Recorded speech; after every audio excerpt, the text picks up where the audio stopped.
U Zagrebu razgovaram sa Philippom Gruellom i Frankom Hofmannom, njemačkim dokumentaristima, autorima filma Titovi, odredi, smrti o ubojstvima hrvatskih imigranata u Njemačkoj. Razgovaramo prije njihove projekcije filma na Zagrebačkom festivalu Zagreb Docs.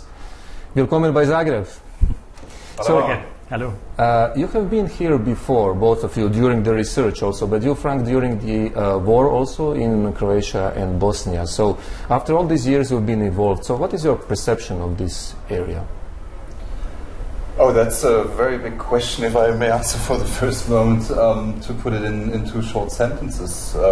I mean, this Southeastern Europe is and was going through a very intense period in the 90s, but that did not stop after the end of the war, because this war in the 90s has somehow hindered these societies of a classical transition process, I should say. I would like to say, compared to other countries in Central Eastern Europe, for example. What about the European integration of this area? Do you see it in a feasible future, the whole, or how do you expect it? Would you? As a matter of fact, Croatia and Slovenia, as the first former Yugoslav countries, are part of the European Union, and they are playing their role in the community of the 28 nowadays. And I think that's the best proof to say, yes, there is a development into a real integration into the European system.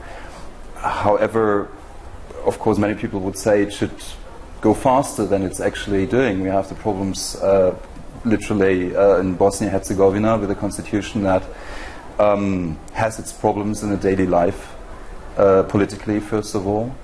I think the Dayton Agreement was good to end the war, but it was not a good agreement to create a proper integrative multi-ethnic society at the end of the day. Yeah. So in a nutshell, how would you say, what is your film about? It's about the longest series of murders in Germany. There were more than 30 murders.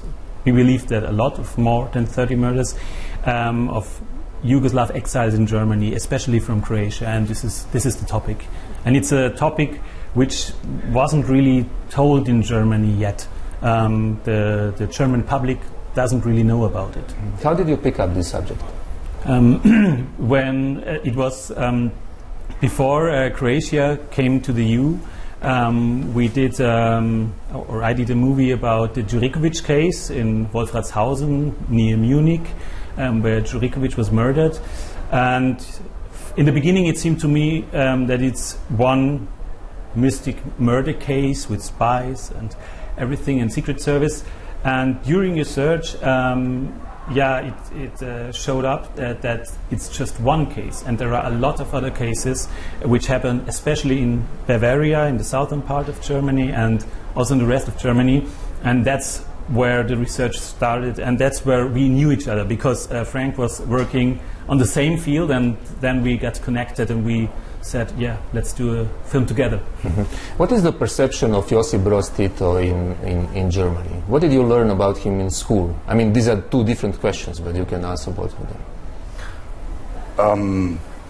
I mean, there are different perceptions, of course. First of all, Yugoslavia was a bloc-free country in between West and East, in between the Western world and the Soviet bloc. And of course, Yugoslavia had a special relationship with the Federal Republic, because there was a lot of immigration, Gastarbeiter, how we are called them in Germany, but I think it's a word everybody knows in nowadays Croatia as well still. So there was always a certain interconnectivity, and we know that you can see it in our documentary as well, that there were special relationships between between different governments in West Germany and Yugoslavia, because Yugoslavia also was pending between East and West, and because of this immigration also, there was a certain responsibility on the West German side to cooperate with this country.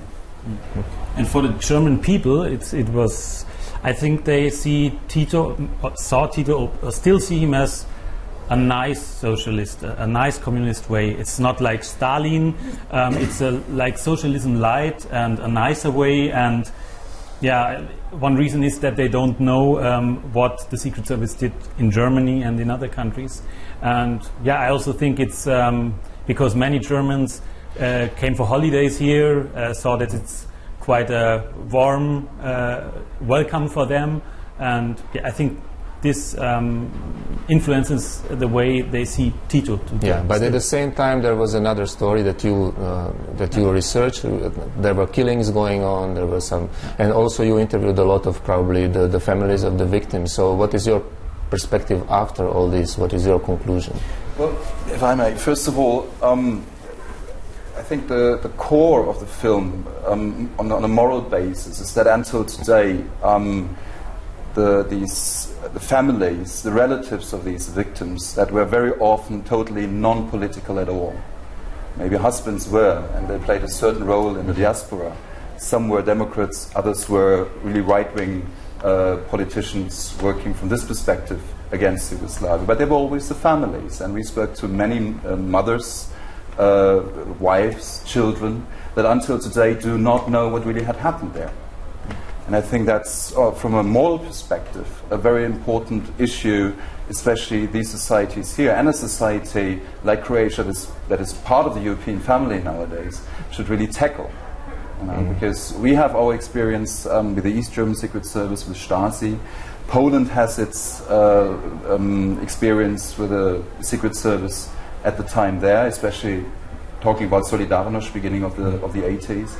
And I came also to that question, why is this not really happening here? So one of your conclusions is that after the Perković case, you said there will be many others. What did you have in mind? They maybe could. It could be a beginning.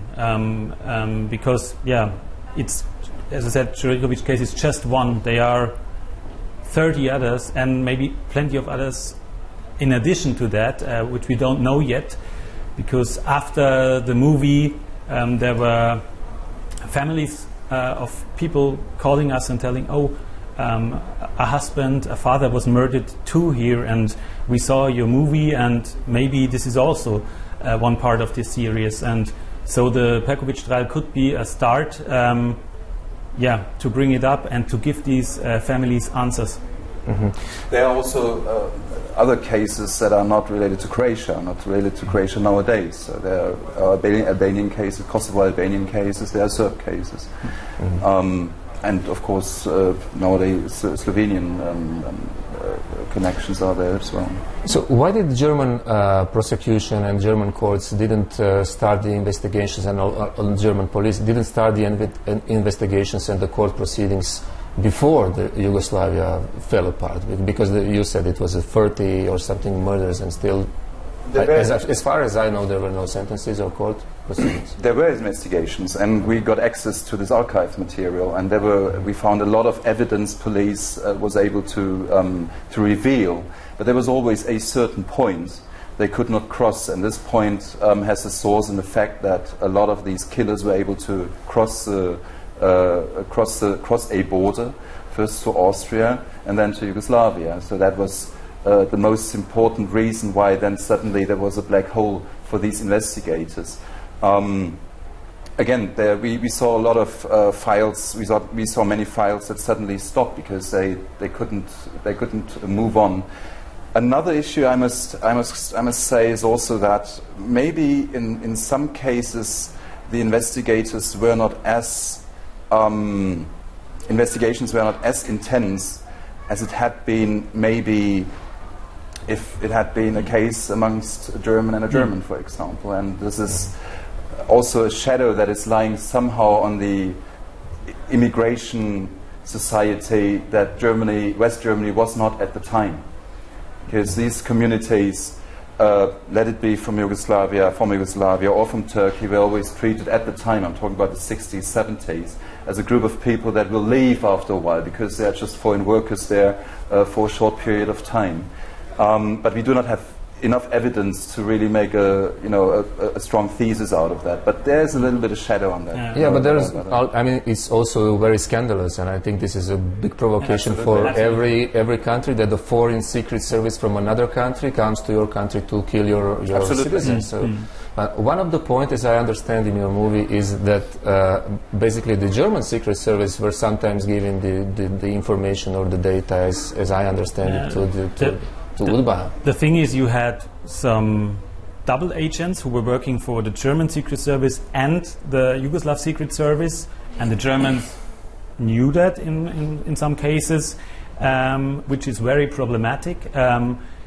And another thing is that the German government needed Yugoslavia in a way during the Cold War, because they were a very important partner for the Neue Ostpolitik, we called it in Germany, the politics that Willy Brandt implemented.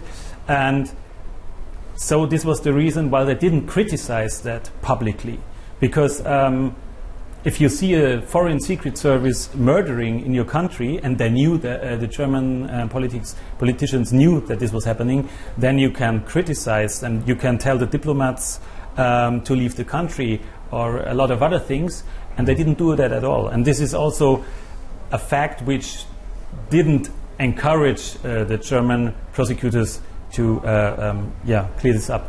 So how was that revelation in your movie perceived in German public or in German politics? Probably not very well, right? Yeah, and there were several articles that were written about that. Yeah, but the thing is, the perception was well, because journalists were picking it up and picking it up. No, I mean the perception of the fact that you revealed in your movie, that they were not willing to take this all the way that they should have. So that was kind of criticism towards the governments for burying it under the carpet. So when you brought up this issue, how the politics reacted? But that was picked up very openly. I mean, you have these politicians that are that we've been interviewed in the documentary, a former Minister of Interior that who openly said, yeah, that was the case. So I don't think that at the moment living in a moment. There's not a moment that something has to be put under the carpet or something like that. But another thing was that we, for example, asked Genscher, the former minister, and Helmut Schmidt, the former chancellor, and they didn't want to give us an interview. It was not really easy to find politicians who talked about it. Baum and Donani, they did, and we were surprised they did it quite openly. So you mentioned Poland. So Poland and also Czech Republic, Slovak Republic, and some other former communist countries went through a process of lustration, which Croatia never had, partly because it was a war. So there was a need for kind of getting everybody together. But from this perspective now, do you think that the fact that there was no lustration in Croatia compared to these other countries, where does that put Croatia nowadays? I find it, honestly speaking, very problematic, because we revealed an immense violence that was happening. I mean, again, coming back to the victims and the relatives of the victims, again, very non-political people that until today do not know what has really happened there. That was violent. That was an extreme violence in an area where they believe this is a safe area. This is West Germany. This is a state of democracy and justice. And sometimes, if we see what has happened in the 90s, again violence, I sometimes have the feeling that this violence just transformed into a unfortunately very bloody war at the end of the day, with all its nationalism that evolved out of that. And I see, of course, a connection between these two developments, the end, Tito's death, and then the 80s, all this nationalism that was suddenly in the newspapers here since the opening of the freedom of speech and press, 86 was 87 in former Yugoslavia, for example. And as a result, somehow there was a war. And I think it's very important for these societies here, for an integrated peace process, for the sake of the next generations that I think should live in a democracy, in an open society. I think it's very important to bring these structures together nowadays. And I do not see this at this point. Yes, but we also have this transformation, as you said, within the state, the transformation of the former communist secret service, which actually penetrated in a way the democratic also institutions. And there are also critics nowadays saying that a lot of the people are actually just the former killers are integrated in nowadays politics. And you also mentioned the case, as far as I remember, of the former president's counselor, who is the son of the Perkov. You mentioned that, right, as something that doesn't stand out. Yeah. So, what's your opinion on that? That there should be a illustration, but and Europe could be maybe a chance for this illustration. In the same way, like Western Germany was the chance for Eastern Germany, because if Eastern Germany would be an independent state now, I'm not so sure if we would see this illustration in Eastern Germany. But you had Western Germany who was making pressure, and so they had to find a way, and maybe Europe could play something like a similar role, because all this started because Brussels was making pressure. I must say, I was at a certain moment also sad that the former President Josipovic was not open for an interview to us. We have called him several times. We tried really hard to get this interview, to ask him for his opinion, to play his role in such a democratic, open process. And until today, I must say, I do not understand why he was at the time not willing to do so. I think we tried it for 3-4 months, so several times, several emails, several phone calls, all the time when we were here, to make him part of this film, and also what you mentioned, Sasha Perkovic, to give also the heads, the people in this administration, the people you were saying that were transformed from the old system to the new system, a chance to open up. I'm not a Croatian citizen. This is not my society. We are just journalists. We can give a platform for an open discussion at the end of the day. And I must say, until today, I do not understand why this was not understood, or why there was no will to do so. At the same time, you got all the answers in Germany. Wherever you knocked the doors, they were open to you.